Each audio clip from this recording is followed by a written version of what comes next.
He did not dispute, number one, that he and every other Senate Democrat in 2013 voted for 350 miles of border wall.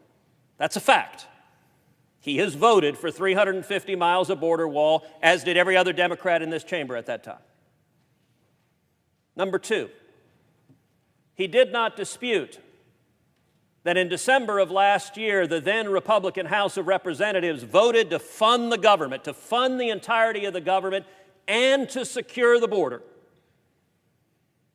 And the senator from Colorado, and I believe every other Democrat, filibustered that bill and caused the shutdown. Madam President, I voted to take up that bill.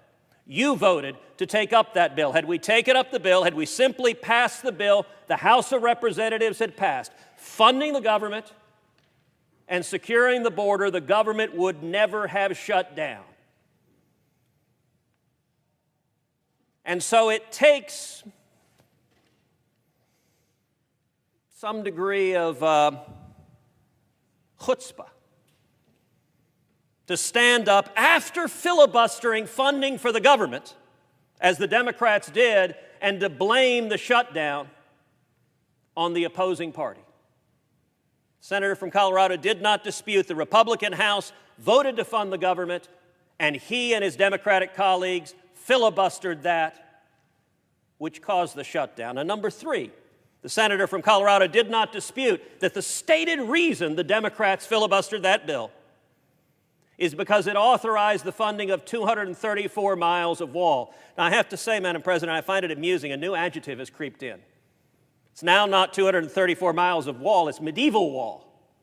I don't know if there's something in there that has a moat and has catapults and they're throwing burning tar. Medieval wall now. It's kind of an odd thing. It does raise the question, well, if walls are medieval, why did the senator from Colorado and every other Democrat in 2013 vote for 350 miles of medieval wall? To the extent walls are medieval, they presumably were medieval in 2013 just as much as they are now. You know, the president has a good observation. He said, I'll tell you something else that's medieval, the wheel. There's a reason the wheel is medieval, because it rolls things and it works. Walls are effective. Unlike the senator from Colorado, I live in a border state. We have 1,200 miles of border. I have spent a great deal of time down at the border with Border Patrol agents. We have miles and miles of wall right now that are working. I've been to those walls, not once, not twice, but over and over and over again.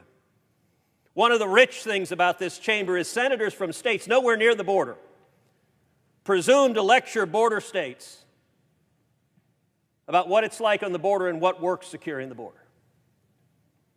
Walls are effective, and I'll tell you, every single Border Patrol agent I've asked that. And I have asked dozens, probably hundreds of Border Patrol agents. Are walls effective? Unquestionably, they say yes. Now, let's not construct a straw man. Walls aren't the only thing. You need technology. You need boots on the ground. You need all sorts of other tools. But walls, the critical point in intercepting someone crossing over illegally is the time between detection and interception. And what a wall does is slows down the traffickers to give the Border Patrol time to intercept them. And by the way, we've seen it over and over again in San Diego when they built the wall. The illegal traffic plummeted. In El Paso, when they built the wall, the illegal traffic plummeted.